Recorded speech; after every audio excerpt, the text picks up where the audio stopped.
Mohon subscribe channel ini dulu, supaya gak ketinggalan berita terbaru Timnas Indonesia. Kabar buruk untuk yang teriak-teriak curang pemilu 2024. Pengamat ini berani sebut hak angket bakalan kayak gini. Tonton video ini sampai selesai, kamu niscaya dibuat terkejut dengan pernyataannya. Calon Presiden nomor urut 3 Ganjar Pranowo mengusulkan agar partai pendukungnya di DPR, yaitu PDIP dan PPP, menggulirkan hak angket untuk menyelidiki dugaan kecurangan pemilu 2024. Usul itu mengemuka seiring pelbagai tudingan kecurangan usai hitung cepat hasil pemilihan presiden atau Pilpres 2024.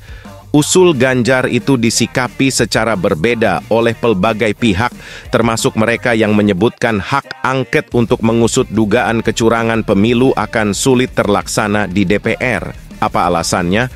Pakar politik Universitas Al-Azhar Indonesia, Ujang Komarudin, mengatakan rencana mengusung hak angket DPR untuk mengusut dugaan kecurangan pemilu 2024 akan sulit terjadi. Menurut pakar politik dari Universitas Al-Azhar Indonesia itu, Presiden Joko Widodo atau Jokowi tidak akan tinggal diam dan berupaya menggembosi upaya tersebut.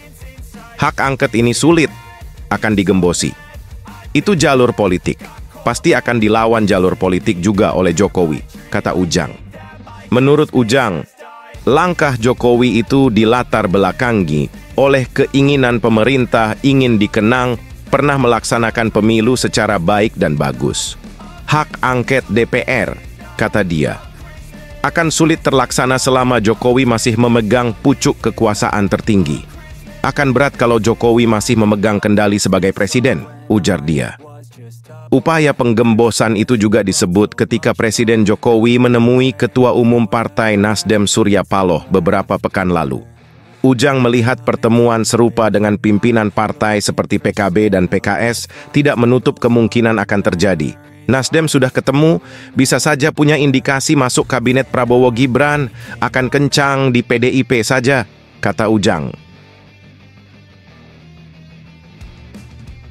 Bikin kaget, keputusan mengejutkan Mahfud MD isyaratkan mundur dari Cawapres Ganjar Pranowo, ini buktinya. Calon Wakil Presiden Cawapres nomor urut 3, Mahfud MD, mengisyaratkan berpamitan seusai pemilihan dalam Pilpres 2024 berlangsung. Hal itu disampaikan Mahfud melalui unggahan video di akun TikTok pribadinya pada Rabu malam 28 Februari 2024. Mahfud kini juga telah menyebut dirinya sebagai mantan Cawapres. Melalui dirinya, ia bersama calon Presiden Ganjar Pranowo mengucapkan terima kasih kepada semua pihak yang telah mendukung mereka. Meski mengisyaratkan pamitan, Mahfud mengingatkan bahwa perjuangan masih terus berlanjut. Karena hal itu, ia mengajak pendukungnya untuk terus bersama. Pernyataan mengejutkan Mahfud itu pun menimbulkan tanda tanya dari publik.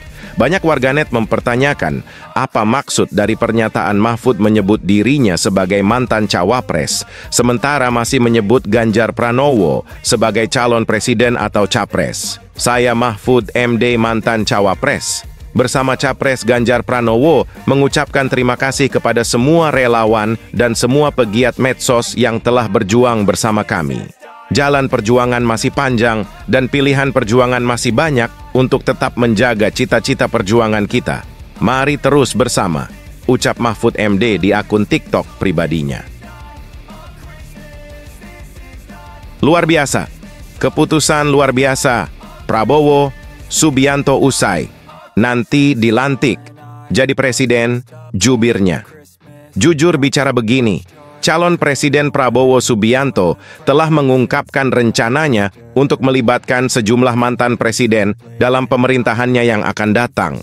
Dalam sebuah dialog yang diadakan oleh Kompas Petang, Kompas TV pada Kamis 29/2/2024, juru bicara Prabowo, Dhanil Anzar Simanjuntak, menjelaskan bahwa Prabowo Subianto berniat melibatkan Joko Widodo, Susilo Bambang Yudhoyono, SBY, bahkan Megawati Soekarno Putri dalam pemerintahannya. Dhanil menyampaikan bahwa semua pihak yang telah membantu Prabowo dalam pencalonan presiden dan memiliki pengalaman panjang akan dilibatkan dalam pemerintahan Prabowo Gibran di masa depan. Pak Jokowi memiliki pengalaman panjang sebagai presiden dan modalitas politik. Tentu saja, Pak Prabowo akan meminta saran dan melibatkan beliau, kata Dhanil. Selain itu, Prabowo juga berencana untuk melibatkan SBY dalam pemerintahan mendatang, karena SBY memiliki banyak pengalaman sebagai mantan presiden. Lebih lanjut, Dhanil menyatakan bahwa jika Megawati Soekarno Putri bersedia, beliau juga akan dilibatkan dalam pemerintahan Prabowo. Namun, pertanyaan muncul mengenai kemungkinan kebingungan dengan keterlibatan banyak pihak dalam pemerintahan. Dhanil menegaskan bahwa Indonesia adalah negara besar yang tidak bisa dibangun sendiri-sendiri.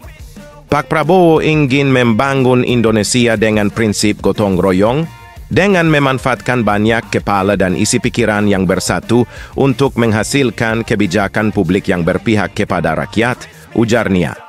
Terkait pertanyaan apakah Prabowo akan tetap melibatkan Jokowi dengan atau tanpa pemberian penghargaan jenderal kehormatan, Dhanil menegaskan bahwa Prabowo akan tetap melibatkan Jokowi. Pak Prabowo sejak awal ingin memiliki komitmen untuk mempersatukan dan memajukan. Itu adalah pijakan awal yang selalu disampaikan oleh Pak Prabowo, tandasnya. Yang nggak suka dan benci IKN auto menangis. Melihat ini, Presiden Jokowi buat langkah hebat untuk kemajuan Indonesia. Presiden Joko Widodo, Jokowi optimistis dalam 10 tahun Ibu Kota Nusantara, IKN, akan jadi kota yang hidup. Dia juga yakin kota tersebut akan dihuni banyak masyarakat. Hal itu disampaikan Jokowi di sela kunjungan kerjanya di kawasan IKN, Kalimantan Timur, Kamis, 29/2/2024. Jokowi awalnya berbicara soal pemindahan ASN ke IKN yang dilakukan secara bertahap. Sebab harus menyiapkan fasilitas terlebih dahulu, mulai rumah, sekolah, hingga rumah sakit. ASN harus dipindah secara bertahap karena kita harus menyiapkan fasilitas pendukung, misalnya perumahan yang paling penting, kemudian sekolah untuk anak-anak beliau yang pindah, kata Jokowi. Kemudian rumah sakit kalau ada yang sakit, sehingga semuanya harus mengelola manajemen tidak gampang. Lanjutnya, Jokowi lantas mengatakan, dalam 10 tahun IKN akan jadi kota yang hidup, serta dihuni banyak masyarakat. Tapi sesuai yang tadi saya sampaikan, kita perkirakan dalam 10 tahun kota ini akan jadi kota yang hidup, yang dihuni oleh banyak masyarakat kita, ujarnya. Wah, makin seru. Anies Baswedan diprediksi maju Pilgub DKI usai kalah di Pilpres 2024. Begini penjelasannya. Direktur Eksekutif Parameter Politik Indonesia Adi Prayitno menilai wajar jika Anies Baswedan disebut-sebut akan kembali maju dalam pemilihan gubernur Pilgub DKI Jakarta jika kalah dalam Pilpres 2024. Sebab, menurut Adi, DKI Jakarta merupakan epicentrum politik yang menjadi tolok ukur kekuatan partai politik. Kenapa Jakarta menjadi spesial? Karena ini dianggap epicentrum politik, di mana semua tokoh yang rasa politisi nasional itu diterjunkan di situ, karena dianggap sebagai ukuran apakah sebuah partai itu kuat ataupun tidak, ucap Adi. Jadi wajar kalau nama Ridwan Kamil, ada Ahmad Sahroni, kalaupun disebut di luar itu, Pak Anies Baswedan belakangan disebut lagi itu sangat potensial maju kalau misalnya kalah di Pilpres. Ia lalu menyinggung kemunculan flyer yang menyebutkan pasangan rekonsiliasi di Pilkada DKI Jakarta 2024, yaitu Anies dan Basuki Cahayapurnama alias Ahok. Bahkan sudah muncul flyer-flyer di mana-mana. Ini pasangan calon rekonsiliatif Pilkada 2024, Pak Anies Baswedan dan Ahok misalnya. Ini kemudian ramai. Bahkan misalnya Pak Ridwan Kamil sudah diproyeksikan akan bergandengan dengan Pak Heru Budi Hartono, yang saat ini jadi PJ Gubernur DKI Jakarta, misalnya. Ini kan suara-suara yang sudah muncul. Namun, dia menilai masih terlalu dini untuk membahas calon yang akan bertarung dalam Pilgub DKI Jakarta. Tapi partai-partai sedang membidik betul wilayah-wilayah kunci yang akan menjadi prioritas untuk dipertandingan, ujar Adi.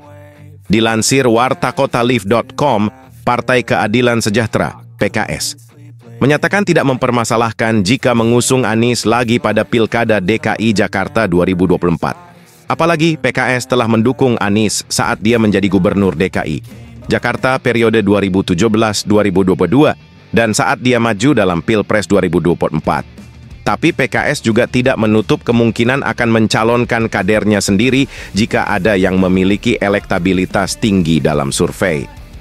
Kalau ada kader yang disurvei elektabilitasnya bagus, ya ajukan kader. Kalau menggusung Anies Baswedan lagi juga nggak masalah, asal belum dilantik jadi presiden, ucap juru bicara PKS Ahmad Mabruri